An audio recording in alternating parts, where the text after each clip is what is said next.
pour la promotion de la démocratie et la bonne gouvernance. La prunelle RDC.info. La passion du vrai. Suivez les journaux. Suivez les journaux.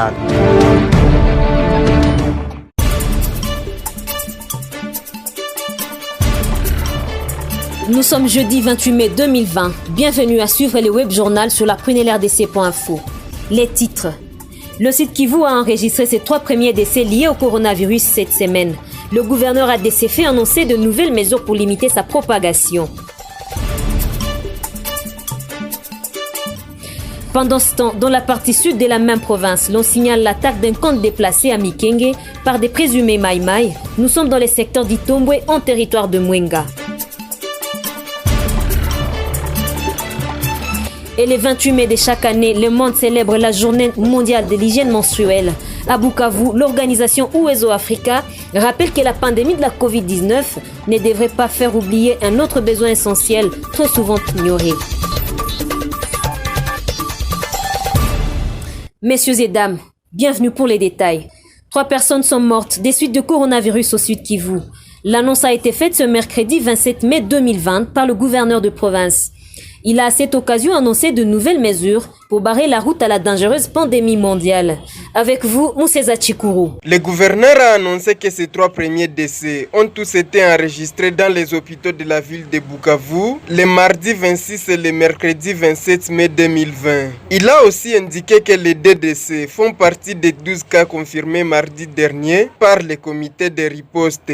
De nouvelles mesures pour barrer le passage à cette pandémie ont été prises par le gouverneur. Parmi les mesures phares, il y a le confinement total de la commune d'Ibanda dès le lundi 1er juin prochain. Le gouverneur annonce également le confinement de la ville de Bukavu par rapport au territoire de la province et un couvre-feu pour une durée de 15 jours qui sera réexaminé. Teongwa Bidjekasi a également annoncé qu'à partir de ce 28 mai, la police procédera à des bouclages en vue de se rassurer de l'application des mesures édictées par le chef de l'État dans le cadre de la lutte contre le coronavirus. Il s'agit donc du renforcement de la répression pour les cas de violation des mesures édictées, telles que le port obligatoire des masques, la distanciation sociale, le nombre de passagers exigés, ainsi que le renforcement de la sensibilisation. Déjà ce jeudi, la police nationale congolaise a érigé depuis tôt le matin une dizaine de barrières à différents coins de la ville pour faire respecter les mesures prises dans la province. Notons que l'amende pour ceux qui ne portent pas de cache-nez a été revue à la hausse, passant de 5 000 à 25 000 francs congolais et 50 000 francs en cas de récidive.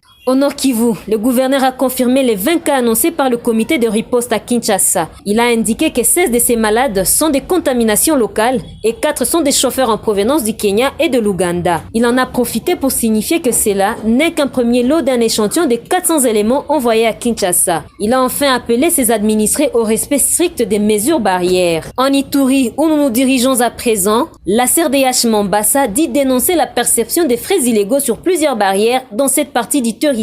Cette ONGDH dit s'inquiéter de voir les autorités policières locales fouler aux pieds la décision du gouverneur. Roger Kakulirai, notre permanent dans la région, y était pour vous. Cette ONGDH précise que cela est une négligence des décisions du gouverneur de province de l'Ituri par les autorités de la police de circulation routière PCR du territoire de Mombasa. Cette ONG rappelle que le gouverneur de province de l'Ituri, par l'entremise de Madame la ministre des Transports, voie des communications et droits humains, avait dans un arrêté provincial du 12 mai 2020 interdit la perception de ces frais. Celle-ci regrette que les services de la police de circulation routière PCR du territoire de Mombasa vient à dépit de cette mesure renforcer ces carrefours non seulement en effectif des agents, mais aussi par la hausse du montant à payer obligatoirement par tous les usagers des 4 axes des différentes routes du territoire de Mombasa, à l'occurrence de la RN4 et la RN44. Maître John Voulemerio est cadre de la CRDH Mombasa. Notre service de monitoring vient de constater qu'à Nziapanda, à Biakatomai, à Luemba et à Mayuano, les services de la PCR n'ont même pas été inquiétés. Ces carrefours continuent à fonctionner normalement malgré le message qui a été lancé par Madame la ministre des Transports. Nous constatons également avec amertume que même au centre de Mombasa, certains carrefours viennent encore d'être réorganisés dans l'objectif d'escroquer l'argent des populations. À ce moment crucial, la CRDH demande au commandant commissariat territoriale de discipliner ses agents qui lui mettent à confusion avec le gouverneur de province. Cette organisation appelle la population à se méfier de ses agents et ne pas payer ses frais. Béni, Roger Kakulirai, pour la Prunelle RDC.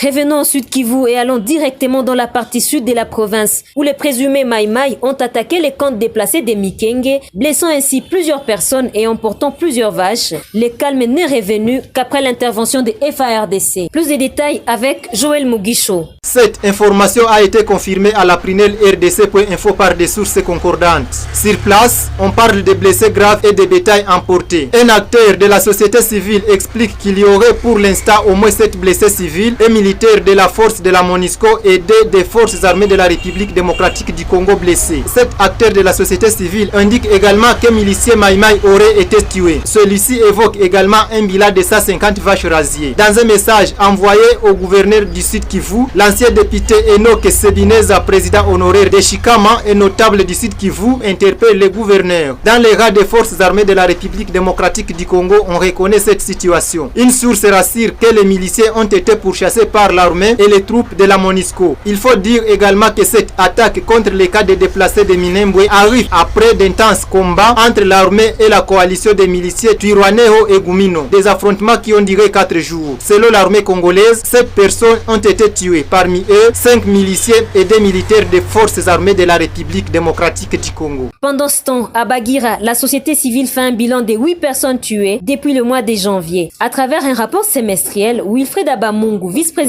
de la nouvelle dynamique de la société civile, indique que cette insécurité s'est réduite à la prolifération de maisons de vente de boissons fortement alcoolisées et de drogues, mais aussi à l'absence des éléments de l'ordre dans plusieurs coins de la même commune. Elle invite les autorités à plus de responsabilités.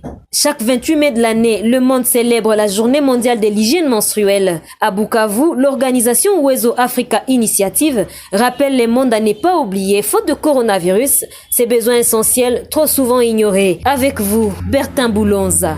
La journée mondiale de l'hygiène menstruelle est célébrée à Bukavu dans un contexte particulier de la pandémie à coronavirus. Mais pour Wezo Africa Initiative, cette pandémie ne devrait pas faire oublier un autre besoin essentiel trop souvent ignoré et dans les pires des cas stigmatisés. Tous Namwezi, directrice de Wezo Africa Initiative, fait savoir que l'enquête menée en 2019 par son organisation dans 1000 ménages de Bukavu démontre que 3% des parents ont l'état d'échanger avec leurs enfants sur les questions de santé sexuelle. La plupart n'ayant pas le temps pour cela ou ne se sentant pas confortables à aborder cette thématique. D'autres, soit 89% des filles, disent avoir été informées sur la gestion de l'hygiène menstruelle par des amis ou des condisciples de classe. L'organisation fait savoir que 97% des personnes enquêtées n'ont pas les mots appropriés en Swahili qui est la langue locale pour exprimer les menstruations. Pour la plupart, il s'agit des soldats, des bérets rouges, des tantes paternelles arrivent, des bichenzi ou absence de civilisation. Elle plaide pour une prise de conscience de la communauté en général et plus particulièrement les responsables des familles afin de mettre fin aux mythes créés autour de la menstruation. Finissons ce web journal avec honneur David Safari qui revient sur l'arrestation de l'ancien député provincial de la législature de 2006, Théophile Abamungu Mirindi, qui était arrêté depuis le début de la semaine. Il est pointé du doigt dans les actes d'insécurité dans les territoires de Calais et surtout dans les groupements de Kalonge. Selon ces informations, cet ancien député est pointé du doigt dans des actes d'insécurité dans les territoires de Calais et surtout dans le groupement de Kalonge. Il serait notamment accusé de soutenir les groupes armés dans la région. Cette nouvelle, qui est confirmée par des sources militaires, arrive après l'arrestation d'un colonel autoproclamé, M. Chance, chef milicien d'une faction Raïa Mutomboki qui faisait la loi dans le parc national de Kaouzi-Biega entre Kabare et Calais. Les sources au sein de l'armée et des éco-gardes évoquaient des éventuels soutiens des personnes haut placées à ces miliciens pour l'exploitation des minerais dans ces sites du patrimoine mondial. Des députés, des ministres, notables et autres personnes sont impliqués dans ce qui se passe à Calais, spécialement dans le PNKB, avertissait notre source. Alors parlementaire, Théophile Abamungu Mirindi avait connu des échauffourées avec des habitants de ces coins. Il l'accusait d'utiliser des milices pour s'aimer la terreur et ravir leurs champs. Des accusations toujours rejetées par l'ancien élu qui était également couvert des immunités. À l'heure actuelle, les acteurs de la société civile de Calais commencent à se réjouir réjouir de cette nouvelle.